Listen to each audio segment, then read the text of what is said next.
السلام علیکم۔ آج کل کے دور میں آئی بی ایس ایک بہت عام تکلیف بن چکی ہے۔ ایک دور تھا آئی بی ایس کو کوئی پہچانتا بھی نہیں تھا، لیکن آج کل کے دور میں کوئی نہ کوئی مریض ہر گھر میں موجود ہوتا ہے۔ آئی بی ایس ایک ایسی تکلیف ہے جو لوگوں کے معیار زندگی کو متاثر کرتی ہے۔ یہ لوگ کھل کر آزادی سے اپنی پسند کی چیزیں نہیں کھا سکتے۔ اگر کچھ ایسا کر لیں تو پیٹ فوراً خراب ہو جاتا ہے۔ یاد رہے کہ آئی بی ایس آنتوں کی ساخت کی یا کوئی اسٹرکچرل بیماری نہیں ہے، بلکہ آنتوں کے فنکشن کا بگاڑ ہے۔ ہماری آنتیں اور ہمارا دماغ مسلسل رابطے میں رہتے ہیں۔ اس کو برین گٹ ایکسس بولتے ہیں۔ ہمارے دماغ اور ہماری آنتوں کے بیچ میں مسلسل سگنلز کا تبادلہ ہوتا رہتا ہے، لیکن کچھ لوگ ایسے ہوتے ہیں کہ ان کی آنتوں کی حساسیت اتنی بڑھی ہوئی ہوتی ہے کہ ان کو تھوڑا سا بھی ذہنی دباؤ تناؤ ہو یا کچھ الٹا سیدھا کھا لیں جیسے تیز مرچ مسالہ وغیرہ، تو یہ آنتوں اور دماغ کے بیچ میں جو سگنلز کی ٹرانسمیشن ہو رہی ہے وہ متاثر ہو جاتی ہے، اور بہت برے طریقے سے متاثر ہوتی ہے ان میں۔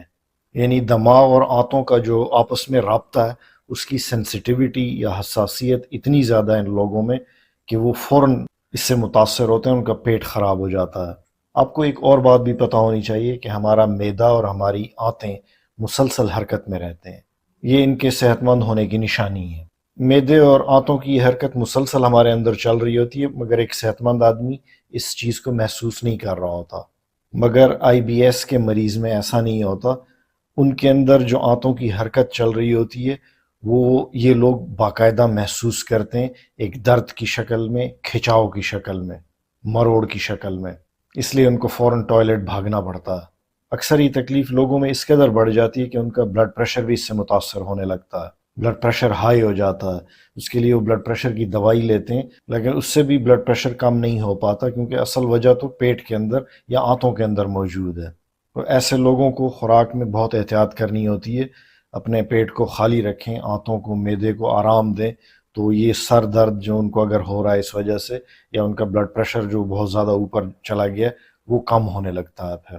اگرچہ آئی بی ایس کے مریضوں میں آنتوں کی سوزش تو بہت زیادہ نہیں ہوتی، مگر ان لوگوں کی آنتوں میں اگر تھوڑی سی سوزش بھی ہو جائے، وجوہات میں نے کچھ بتا دی ہیں، کچھ آگے بھی بتاؤں گا، تو ان کی آنتیں زیادہ حساس ہونے کی وجہ سے بہت آسانی سے درد اور کھچاؤ میں مبتلا ہو جاتی ہیں۔ ان لوگوں کی آنتوں کے اندر جو دوست بیکٹیریا ہیں ان کا توازن بھی بگڑ جاتا ہے۔ یاد رہے کہ دوست بیکٹیریا ہمارے نظام انہضام میں مدد دیتے ہیں، کھانے میں موجود توانائی اچھے طریقے سے ہمارے خون میں جذب ہو پاتی ہے، تو ان لوگوں کا یہ نظام بھی بگڑ جاتا ہے، اس لیے اکثر ان کی صحت بھی خراب رہتی ہے، اور یہی وجہ ہے کہ ان کو کھانے کے بعد گیس اور اپھارا بہت زیادہ ہوتا ہے۔ کن چیزوں سے مسئلہ بڑھ سکتا ہے اور ان کو اوائڈ کرنی چاہیے؟ مسلسل ذہنی دباؤ یا کھانے میں بے قاعدگی، زیادہ مرچیں یا زیادہ چکنائی والے کھانے یا کیفین کا زیادہ استعمال، زیادہ چائے یا کافی کا استعمال، اس سے بھی ان کا پیٹ بہت خراب ہو جاتا ہے۔ یہ لوگ اکثر اینٹی بایوٹکس بھی لے رہے ہوتے ہیں اس پیٹ خرابی کی وجہ سے، تو اس سے وقتی طور پہ تو آرام آ جاتا ہے، مگر ان کو بار بار آئی بی ایس کے اٹیکس آتے ہیں۔ وہ مسلسل اینٹی بایوٹکس لیتے ہیں تو ان کے جو دوست بیکٹیریا ہیں آنتوں کے اندر وہ بھی مر جاتے ہیں۔ آج آپ کو ایک ہربل ٹی بتاتا ہوں، اس سے آپ کی جو سمٹمز ہیں وہ بہت کم ہو جائیں گی اور آپ کو بار بار آئی بی ایس کے حملے نہیں ہوں گے۔ تو اس چائے کا پہلا جزو ہے ادرک۔ تو یہ آنتوں کی جو غیر ضروری کانٹریکشن ہے، سکڑا ہوا ہے، اس کو قابو میں رکھتا ہے، اور جو بار بار گیس بنتی ہے پیٹ میں وہ بھی کم ہو جاتی ہے۔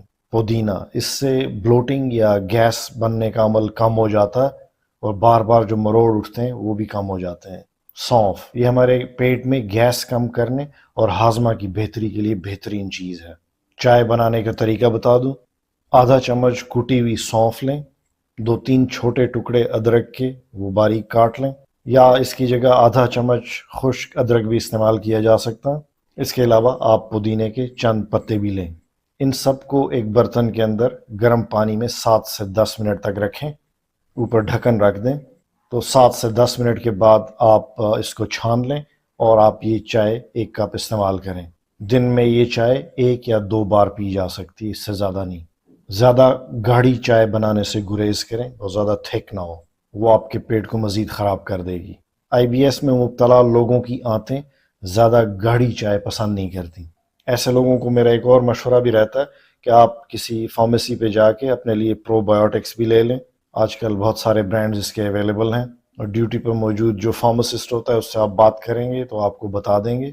اور جب پیٹ جن دنوں میں بہت زیادہ خراب ہو تو ان کو بھی وقتاً فوقتاً استعمال کیا کریں. اور پرو بایوٹکس کا کام کیا ہوتا ہے کہ ہماری آنتوں کے اندر موجود جو دوست بیکٹیریا ہوتے ہیں جو ہمارے نظام انہضام کو بہتر بنا رہے ہوتے ہیں ان کی تعداد میں اضافہ ہو جاتا ہے، وہ دوبارہ سے پیدا ہونے لگتے ہیں اور اس سے تکلیف میں واضح کمی محسوس ہوتی ہے.